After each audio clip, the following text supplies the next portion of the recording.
to collaborate with law enforcement at every level to keep the Jewish community safe. I want to thank David Pollack, Mitch Silber, and the staff of CSI for the critical work you are doing. Past year has been so difficult for this community. Many of you have been affected in one way or another by the horrific attacks of October 7th and the ensuing Israel-Hamas war. I want the Jewish community in New York and around the world to know that I will stand with you, and I will continue to support Israel's right to defend itself and work to bring the hostages home. At a time when anti-Semitism across the world has grown, we must stand unified in our support for the Jewish people, both at home and abroad. Every year, I fight to increase funding for the Nonprofit Security Grant Program, or NSGP, which provides funding to synagogues and other nonprofit institutions here in the United States so that they can make security enhancements, like hiring security guards and installing cameras and gates. It's one of my top priorities to make sure that the Jewish communities in New York and around the country and world have the freedom and protection they need to live and worship and gather safely. This webinar is an essential part of making sure the Jewish community has the resources you need to ensure your safety. I want to thank you for being here and for the work you are doing to keep our communities safe. Hi, thank you, Senator Gillibrand. Gillibrand has been one of our real stalwarts pushing the NSGP forward, along with Minority Leader Schumer, and on the congressional side, Congresswoman Grace Meng, and in his rookie term in Congress, Mike Lawler has been a good friend and very helpful. We're here today. We're going to give you our best advice. We urge you to go to the websites of the agencies that administer the grants, and anything they say is the final word. And we advise you to check everything we say against their recommendations. We've done our best, so you have to do your best. Thank you. And now, over to Jamie. Good morning, everyone. So today we're going to discuss CSI team and how we're here to help. We're also going to discuss your confusion factor, paperwork required for each grant program, systems utilized throughout the grant program process. We're going to discuss your EHP, your environmental planning and historic preservation, which is only for NSGP, your minority women-owned business requirements overview, which is only for your hate crimes grant. Your CSI team is here to help. We have an abundance of great regional security directors who will be here, who are on call, always available via email. So you can sign up for our one-to-one Zoom meetings, which we will be discussing estimating the cost of your projects for MWBE, reviewing allowable expenditures, completing EHPs, other forms, reviewing your projects to determine whether changes should be made, working with you during your procurement process, developing, soliciting, evaluating bids, quarterly check-ins, and making sure that you're on track. So if you have any questions, you can reach out to us at CSI_questions at csinewyork.org. Or you can make your service request for your one-to-one Zoom meetings. We will be here to guide you through every step of the way. Reducing your confusion factor. Here we go. So same state contract, slightly different rules. So you have your federal nonprofit security grant program, which is administered by New York DSHES, DHSES. Very important to know which grant you have. Contact information, their email is on our PowerPoint presentation, which will be posted on our website, grant.info@dishes.newyork.gov, if you have any questions regarding your NSGP. The New York State Crimes Grant, SCAHC, is administered by New York DCJS. Very important to know which grant you have. Before you get started, we know this is a very complex process. It's easier for you to take one step at a time. A lot of mistakes that organizations make is they don't allocate enough time to go through each process, to go through each step.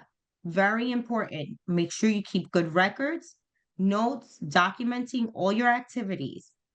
Another very important thing is both security grant programs are reimbursement processes.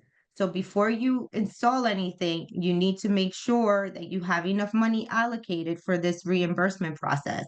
And if you don't, there is financing help for New York City, Long Island, Westchester organizations, Security Infrastructure Loan Program. These are a no interest rate loan programs. So if you do not have the money to upfront these projects, make sure that you apply for your loans.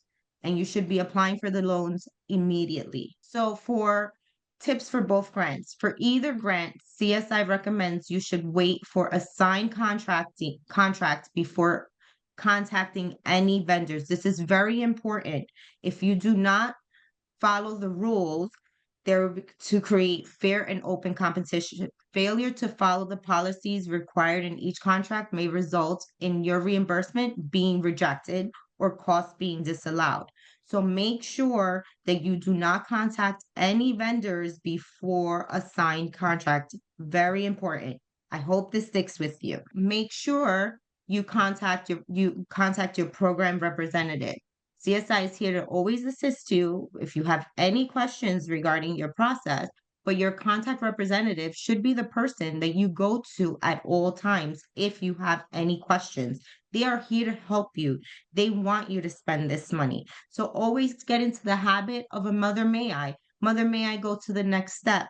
So before, clear each step with them so that you do not run into any problems along the process. Beware, there's a deadline. So both grant programs must be completed within a specific period of time.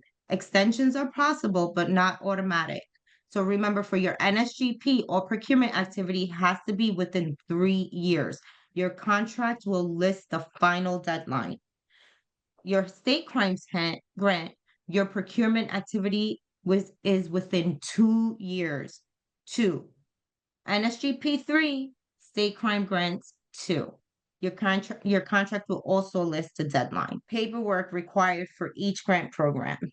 Here we go. This is, first of all, it might seem stupid, but remember, if you have 2 grants, congratulations, you have a nice chunk of money to make yourself more secure, but you have to do twice the work. So if you receive both grants, you're going to have to file the same form with each agency that administers the grant.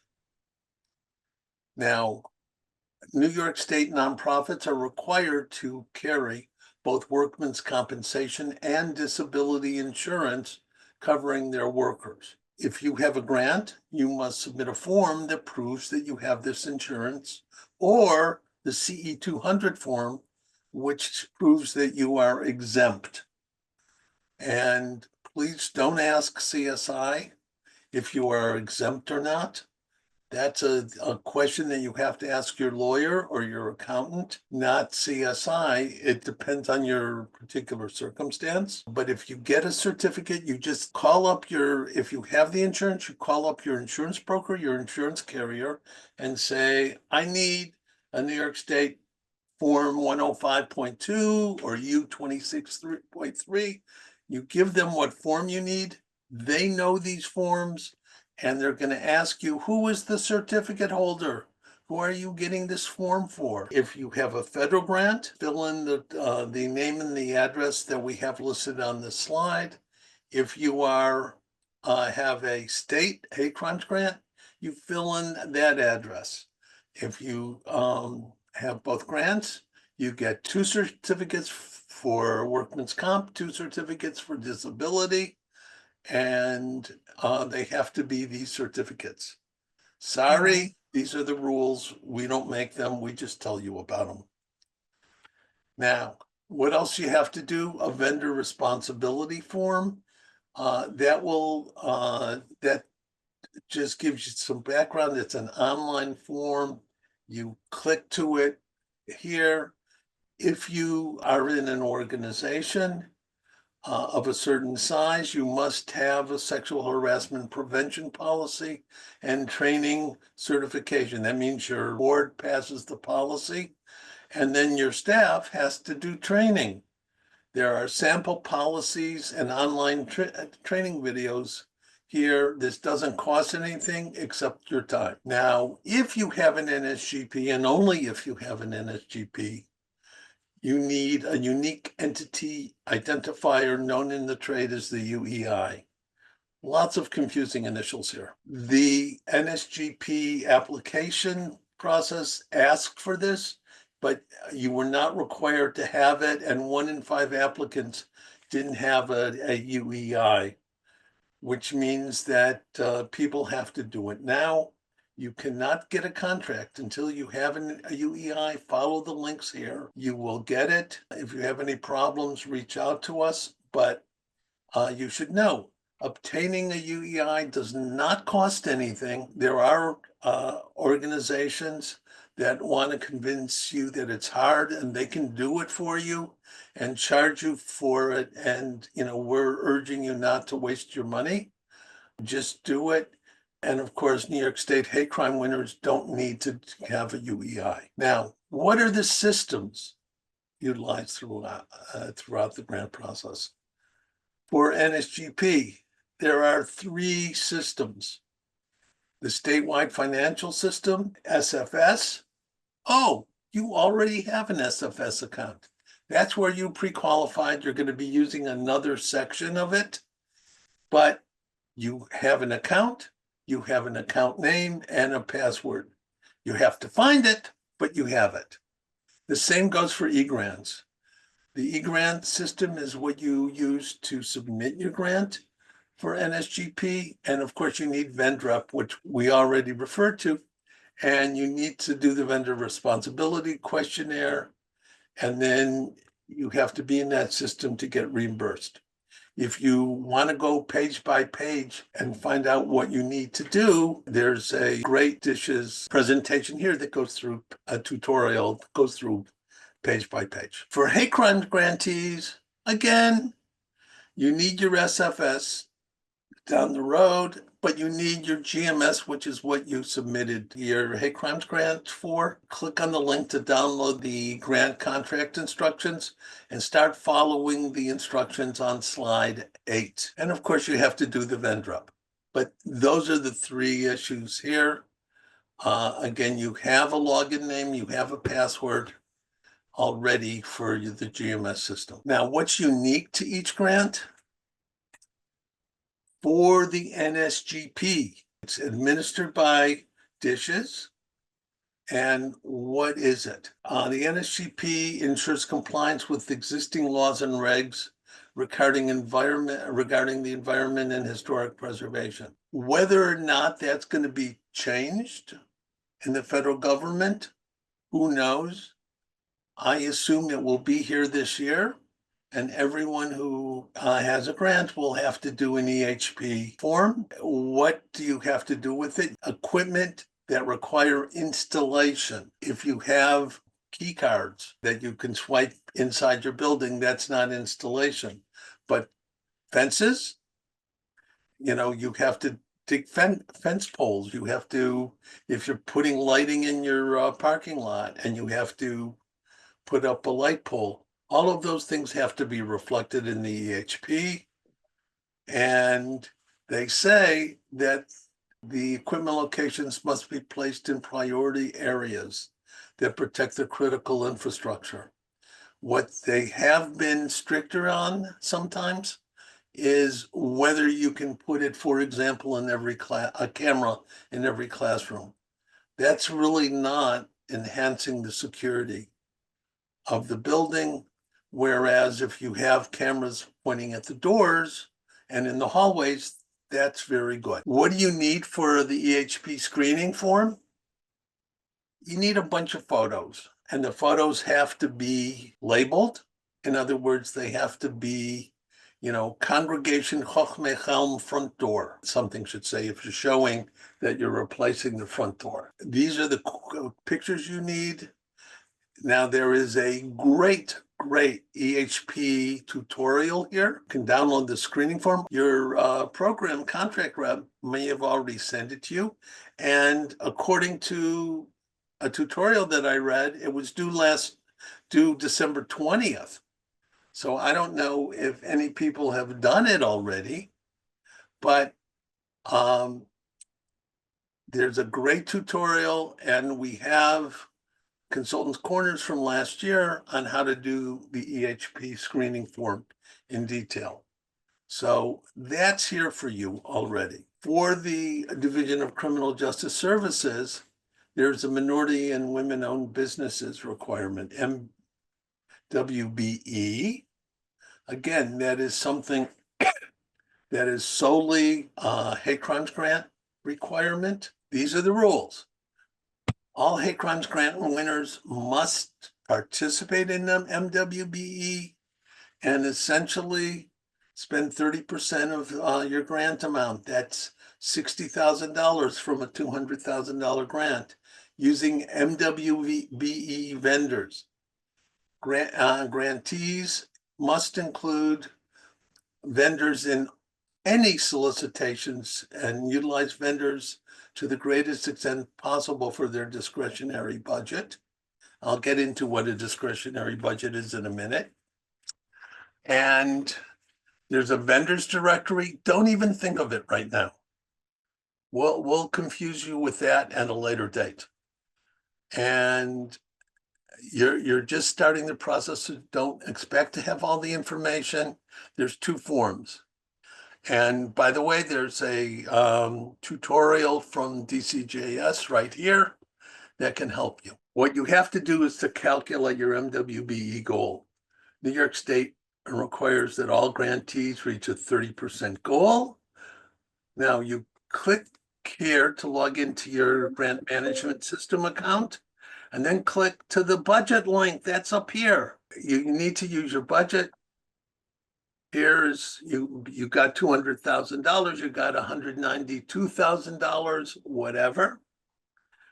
What you should do is to copy the information here from the budget tab into form 3309. I have a sample form that you can download here, and everything should match. You're putting in your name and your name here. It should be exactly the way it was on the budget tab, the budget ID number, your solicitation contract number, contract amount. It's all there. There are exempt, excluded, discretionary columns. Let's just assume everything is discretionary right now. And that means that the discretionary number is 200,000 out of 200,000. You may have, and we'll get into that in a second, some things that can be left out. But, if you have some questions, Jamie can answer them or get to me to answer anything else. So here's the example I filled in for Congregation Chochmei Chelm, and their address, Chaim Yankel Cohn did this. This is his phone number and his email number, blah, blah, blah. And they were doing fencing, video surveillance, and door upgrades. They're asking for a lot of information now. They want to know who your MWBE subcontractor supplier is, and their number, and the goal, and the to be determined goal. So, basically what you want to do is, you don't know a lot of this information. What they tell you to do is you can enter TBD, and you should be mindful that later you're going to have to fill this in. But that's later down the road when you have a contract, you're doing a solicitation, you're getting bids, and you're deciding who your contractors are going to be. Then you can fill it in later. You can change this working with your, who, Jamie? Who are you working with? Your program grant manager, right? Make Yes. sure that you reach out to them, Right. always. There's something called a single source waiver. If you have substantial justification, I added emphasis there. That means that it'll be tough for them to give you permission. But the example that they have is if you utilize a contractor in the past to install lighting at your facility, and they also offer a camera installation service, you can say, hey, I know this contractor, they know our building. I want to use them, and because they know your security needs and would be able to provide the best tailored service to meet your needs. That's an argument. You have to fill out a form that you get from your Contract representative. yes. And if they approve, then you're exempt. So let's say that this was for camera installation and you have $50,000 in cameras. Then what you do is your discretionary amount is reduced by 50,000. So you only have to do 30% of 150,000. But you work on this with your program rep. People always ask in waivers, and I'm not going to go through it. I'm just proving that there's 12 documents that you have to submit to get a waiver. And you have to do good faith. You have to show that you've sent out things and you've got no answers, blah, blah, blah. Again, if you're having trouble finding MWBE people to bid, come to us. We're going to get into that a little bit down the road. And, we will be there. But this is a complex process and we'll have to be there to help. So finally, these are the initial steps that Dishes puts out.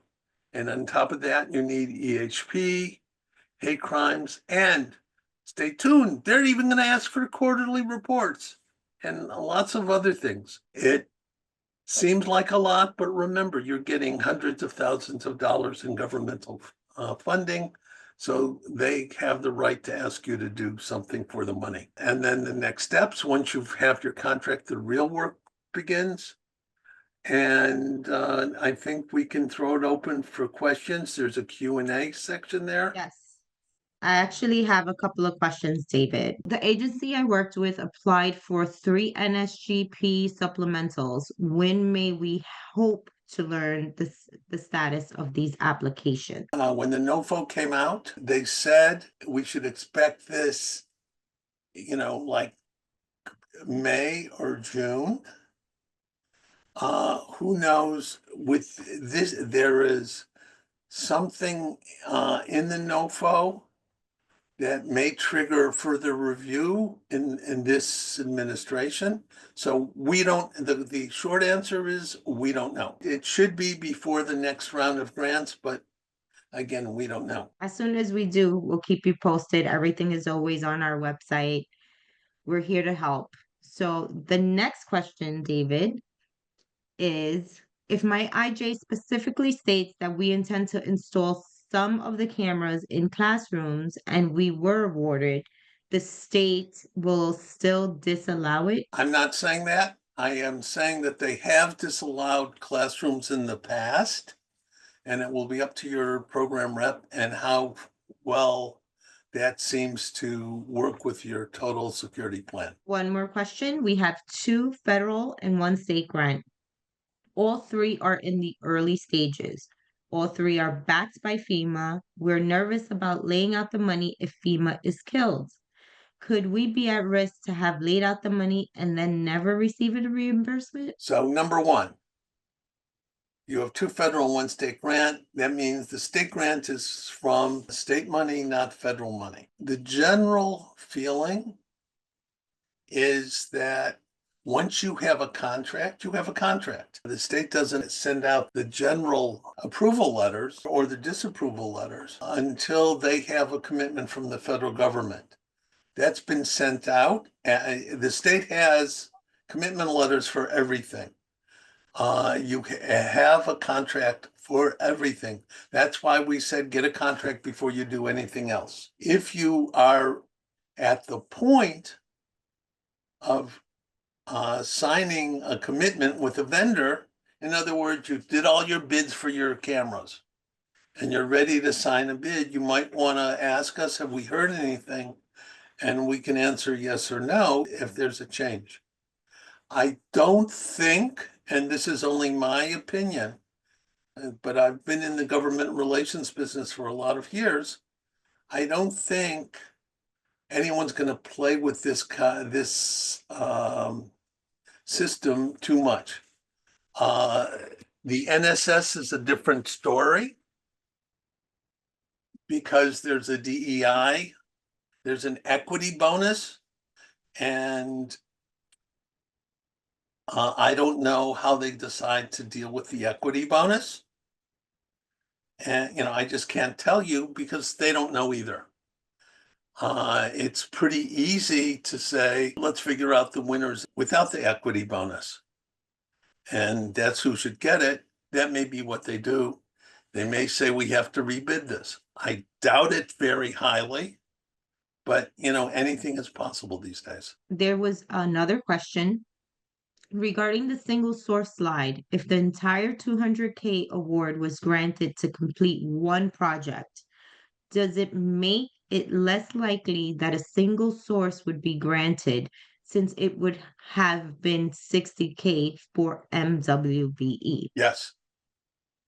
I don't think, you can try it. And that's the kind of thing you don't ask me. You have to ask your program rep. Program rep will go to the MWBE specialist, but I think it's, it's, Our budget included indoor cameras. Our rep already warned us that cameras cannot be placed inside of classrooms. as I said, they've been saying this. So you can, do your EHP, show your installations in the classrooms, and they'll get back to you and say yes or no. What if you have no money and can't afford to take a loan? Can we still apply? Jewish organizations, and as we said, Jewish organizations in Westchester, New York City, Westchester, and Long Island, can apply for a loan. But if you do not have a grant yet, that's a different story. You can apply, but you have to know that this is a reimbursement loan and they do not advance money on this. You can apply, you can be a winner. But then, if you don't have a way to do the grant, I can't be helpful. I know where we have help available. Is the grant available for leased properties or only owns buildings? The grant is available for any building that is under your control. You have to have a lease rental agreement, or if you own it, that's fine. And you can apply for it. But you have to, we'll have other information and go to go to CSI-NY.org/security grants, and we have our information on applying for a grant, which answers these questions. If we had a contractor that previously installed our security equipment, can we use them again if they are not MWBE certified? Again, that's something for you to work out with your program contract rep.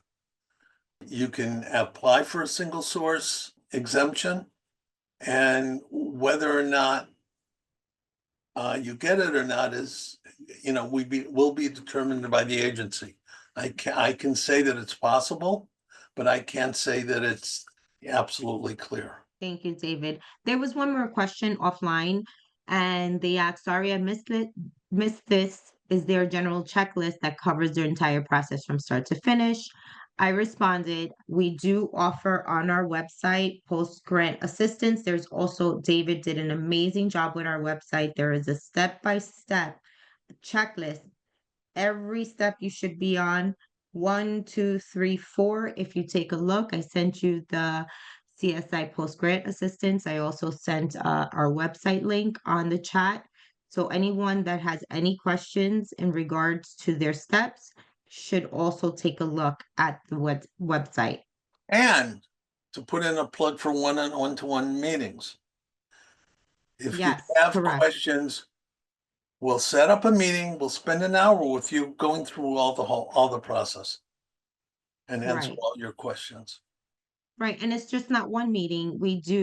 We'll continue, we'll stay on top. It's very scheduled, so we'll work you through one step, your next step, your third step, or continue your meetings. We'll try to help as much as we can. And your regional security directors are also there to assist you.